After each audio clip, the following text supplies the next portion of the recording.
Hey guys, Taro here, and today we're going to be looking at the Commander revamp preview changelog.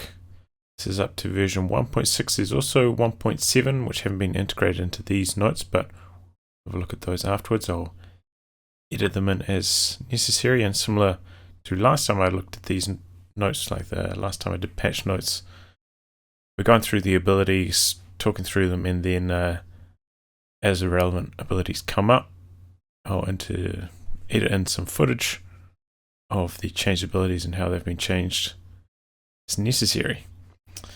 So let's get into it, starting with US Forces. Armour company is getting changed.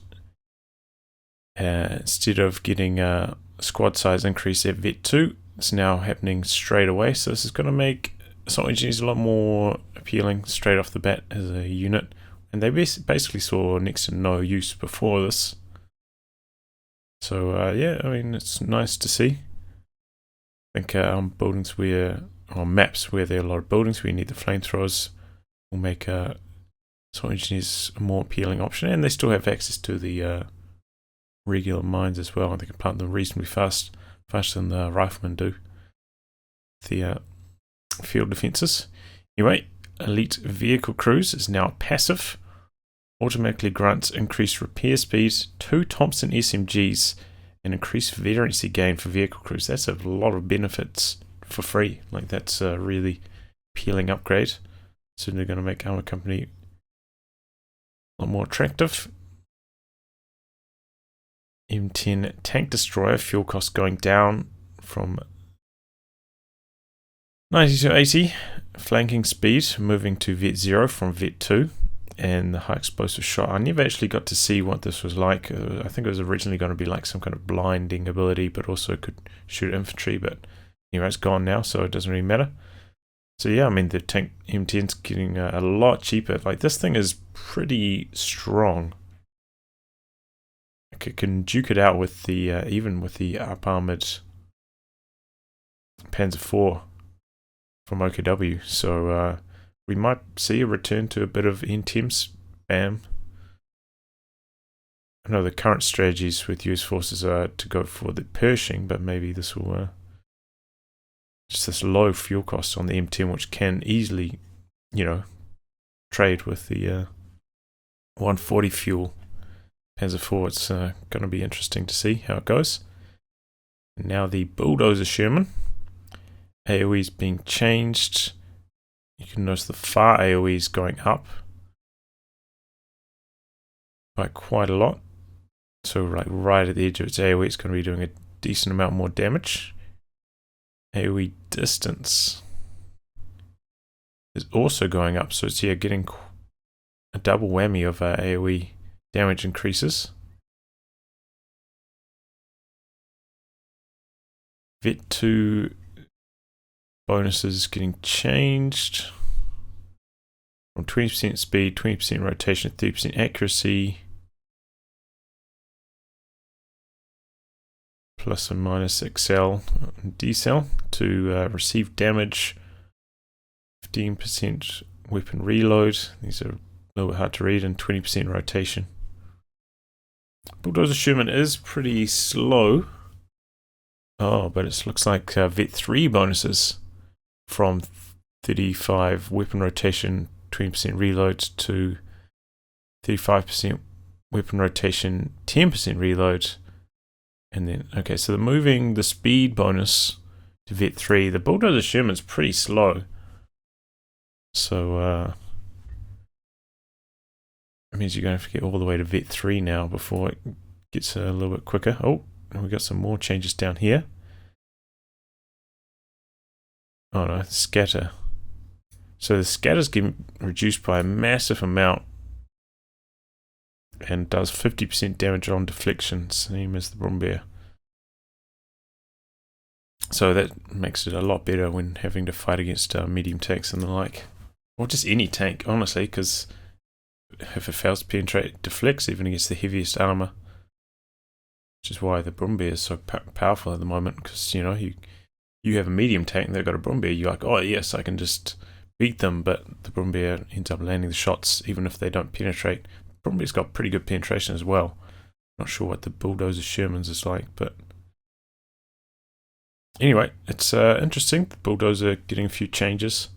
It's probably going to be a lot more consistent now. And yeah, bigger AoE.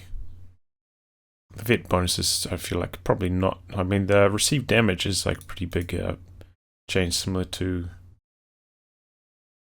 what was it? The KV1 also got a similar change to this. It's really interesting how it gets on, especially with faster repair speeds from the elite vehicle crews. The Bulldozer Sherman, even if it does take damage, should be repaired up pretty quickly again.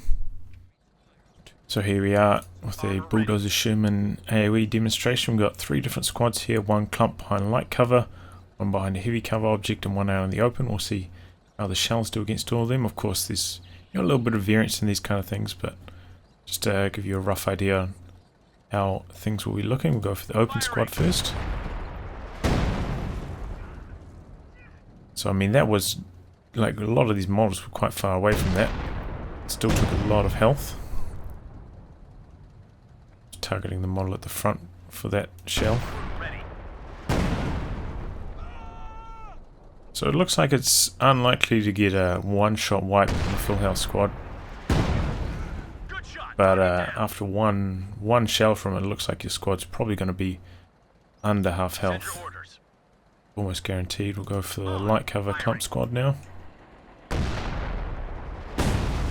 So yeah, about half health. That looked like a pretty close to direct hit. So pretty much 2-shot wipe. This is while stationary, of course, so there could be a little bit more scatter if you're trying to use this while driving around. And then behind heavy cover. About a third of the squad's health.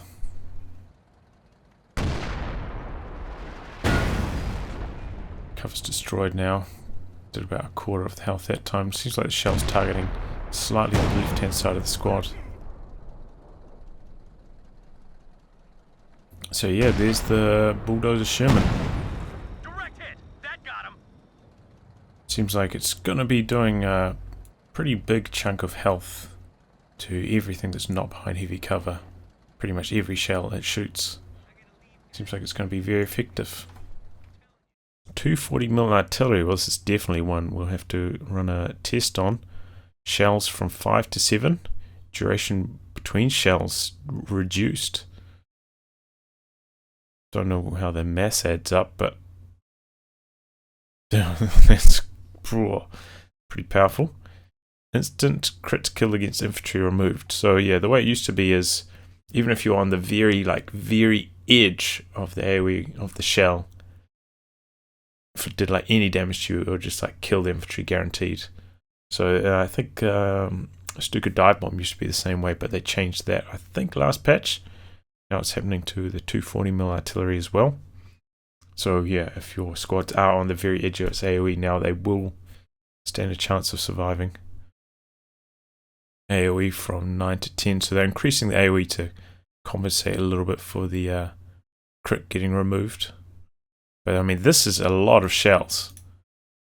They didn't change the scatter either, so yeah, there are going to be some RNG shells landing all over the map and going to be doing some big damage. 7 shells, that's pretty good.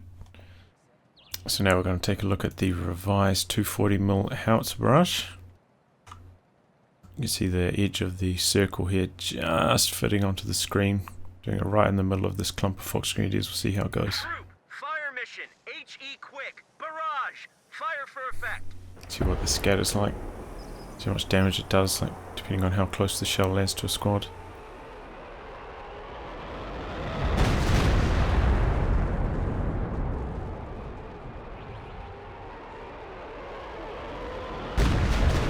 Scattered quite long, so yeah, scatter definitely still in effect. That was like right on the edge of the circle.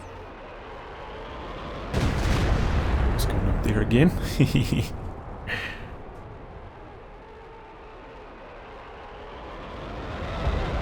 Oh yeah, the scatter, look at that scatter. That would have been like right on the very edge of the ability.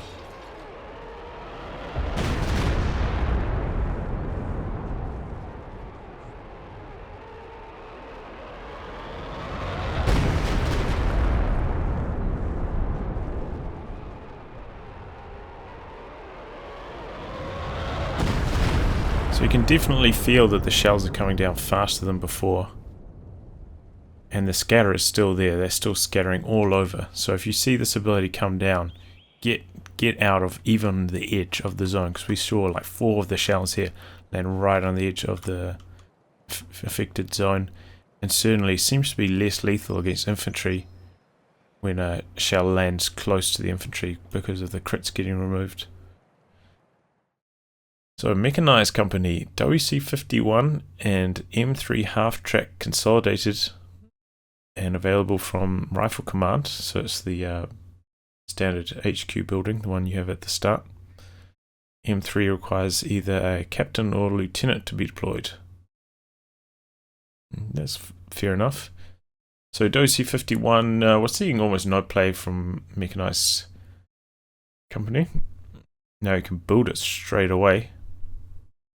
So that does kind of like slow its timings down a little bit, because you used to be able to just call it in.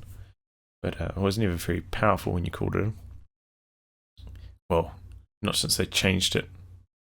Used to have a 50 cal straight away, but then they added a cost to it. But now that cost is getting reduced, which I think is a good idea, because it just took too long to get to 60 munitions.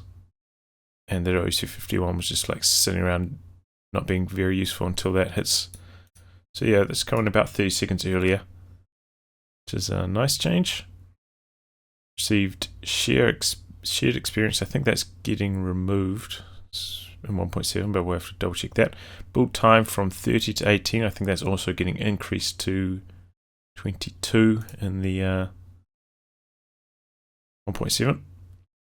Machine gun cooldown duration from 1.252 to 1.25, 1.5.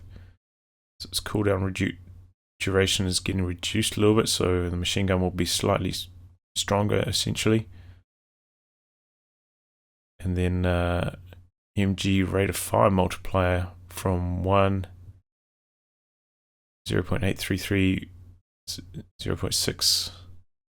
So I guess this is depending on what range you're firing at, how long the bursts are going to be, if I had to guess.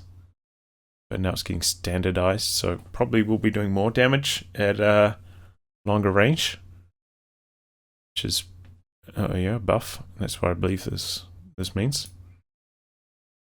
Can now capture territory. Ooh, capture and decapture rate of 1, so it's the standard rate. I think the Kubel still has 1.2, maybe a little bit higher. So standard capture rate, which you know, kind of could do that before. You could jump out with a vehicle crew to capture territory, but it's very risky. Now this adding it as a feature. Mark target and 155mm artillery barrage range from 50 to 60. So yeah, you used to have to get the WC51 really close to the action to be able to call in those abilities, and now they increased that a little bit. 60 is the same range as like a pack. So, you know, it'll still be in like a danger zone. If they try to call it in on a pack, it'll still be able to return fire on the WC51 if the enemy's pack has sight, but making it a little bit more viable to use. And the mortar half-track is still in the Commander. Mortar half-track, I feel like it's not that good at the moment. It's like a decent option, not terribly strong. It's like whenever I try to use it, you have to spend so much time like babysitting it, trying to keep it alive against your opponent's light vehicles. You never really get that much out of it since the rate of fire nerfs in the last round changes. So just having a look now at the WC51 available to be built from the HQ. Got instant production on though, just Truck, ready for action. so you don't have to wait for ages for it to come out. And also the M3 half-track, which is unlocked when you get captain or lieutenant. Still call in the mortar half-track though at 2 CPs without an officer, which is kind of unlikely at 2 command points, but it is possible. Still requires now the 45 munitions upgrade, but can capture sectors even without jumping the crew out to do it now. So Might be useful as a capping unit. Does not get the capture speed bonus, though, remember, like the Kubel does. So it just captures at regular speed. Anyway, Cavalry Riflemen. 280 manpower, 5-man squad with M3 grease guns. That's the same gun as the Assault Engineer. Can upgrade to 2 Thompsons for 45 munitions. I believe this gets up to 70, 1.7. Available at 1 CP. So that 1 CP is like same as shock troops again changed to 1 CP, right? So these are better be pretty strong if they're coming in at 1 CP. I suppose they want them to come in a little bit late so they don't get that kind of Ostrooping effect where you can just flood them onto the field. But I suppose they could have added like a cooldown to them straight away if they didn't want that Ostrooping like effect, which I think Ostrooping even have at the moment. They've got like a slight cooldown on them, so you can't call them in immediately right now. Anyway, abilities: M23 rifle smoke grenades, AT satchels, covering fire. Can use covering fire ability, greatly reduces the cavalry rifleman's accuracy by 90%. But targeted infantry unit receives a 75% accuracy penalty and are reduced to walking speed for 11 seconds until the ability ends. 25 munitions. So the cavalry riflemen will do no damage, but they'll take very little in return. I suppose this kind of ability might be useful if you're trying to like close the distance on a squad. Maybe they're behind heavy cover. Kind of chuck this on them, use that to close the distance against the squad, because cavalry riflemen, I have played with them like maybe twice so far on my streams, and they do seem quite squishy, like trying to close the gap, but I wasn't really maximizing my use of this ability. So very interesting to see how people get along with that. 7 population, has 1 weapon slot, so I guess that means, I don't know, do the Thompsons count as occupying the weapon slots? Probably. I have to test that. Reduces recharge of all abilities by 25% at Vet 1. Okay. Smoke, I suppose it's got smoke grenades, which could be kind of handy, getting the cooldown bonus on. Vet 2, 20% weapon cooldown, 23% received accuracy, pretty standard stuff there on veterancy bonuses. And Vet 3, longer smoke grenade range, more received accuracy, so similar to Riflemen where they get double received accuracy bonuses. And 30% weapon accuracy, so yeah, very standard veterancy there. And yeah, I mean, you can kind of recreate the Ardennes assault. Now you can get the M3 from the HQ, you can get the cavalry rifleman, and you can relive it in the multiplayer environment, which is nice. So here we are with the cavalry rifleman, just seeing how many weapons they can pick up with the Thompsons upgraded. Looks like they are available to pick up at least 1 weapon, but now not a second one. So if you upgrade the Thompsons, you can only pick up 1 bazooka. Now I'm going to test a squad with no Thompson upgrade, how many weapons they can pick up. Looks like they can pick up 2. So yeah, with the Thompsons you can only pick up 1 weapon, but without them you can pick up 2, just like a normal rifleman squad. So here we are with the demonstration of the cavalry rifleman without the upgrade, no Thompson upgrade, versus Fox Grenadiers close range. I smell orders.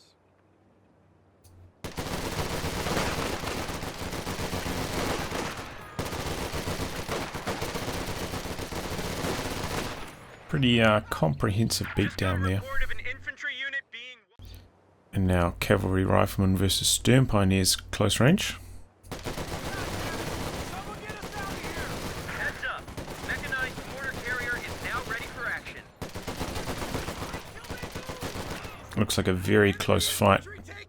Probably going to come down to RNG there.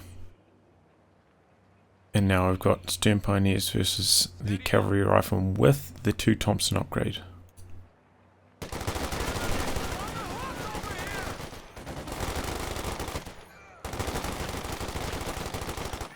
It's a pretty comprehensive win, close range.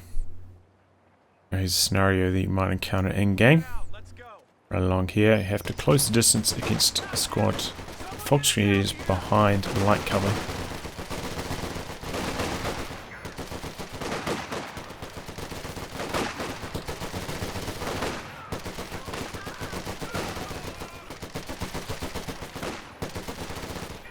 Cavalry Riflemen take it. Looks like that was a bit of an RNG engagement, but it looks like Cavalry Riflemen will win it every time. It just depends on how many models they lose. So repeating this test, but this time with Thompson's charging his stern pioneers behind light cover. See how it gets on.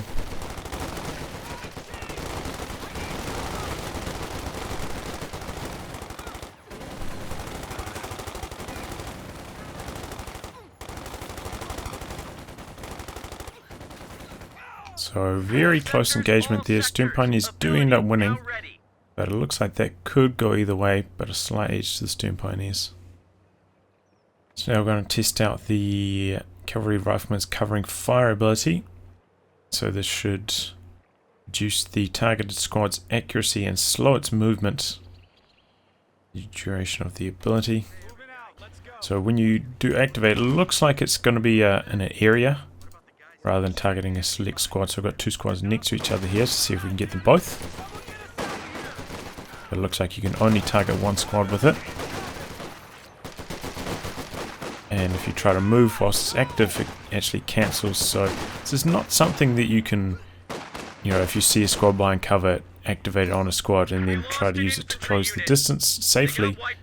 Instead, you'll have to use it either in a scenario where your squad's behind cover, maybe they can't move for a risk of just dying, or maybe they'll get suppressed or something, or once you've already closed in. So that does make its utility a lot less than I originally thought it was going to be.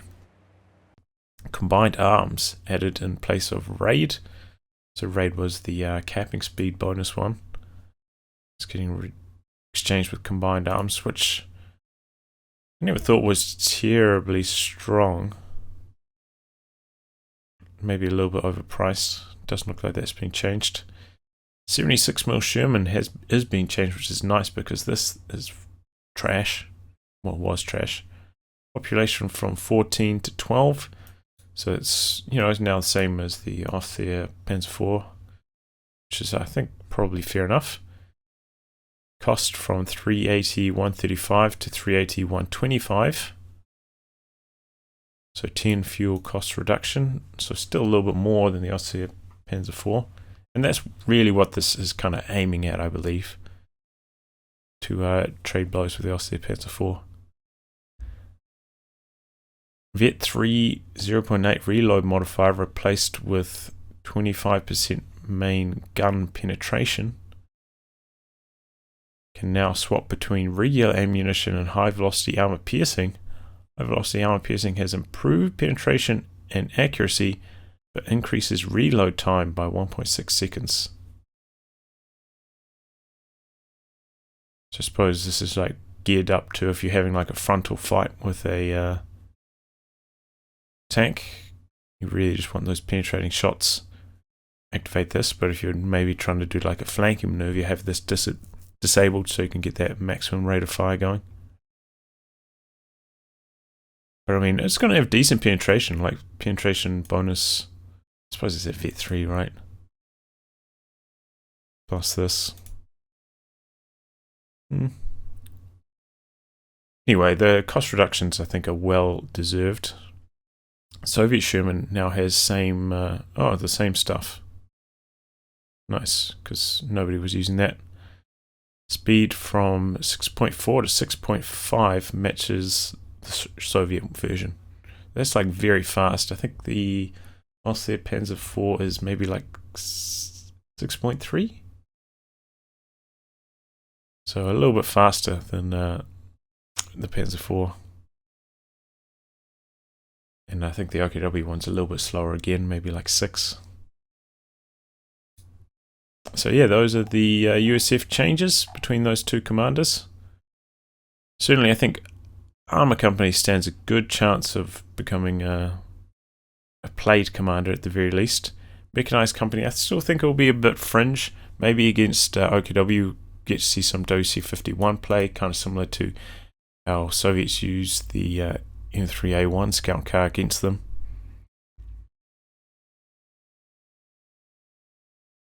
But yeah, overall, I mean, nice changes.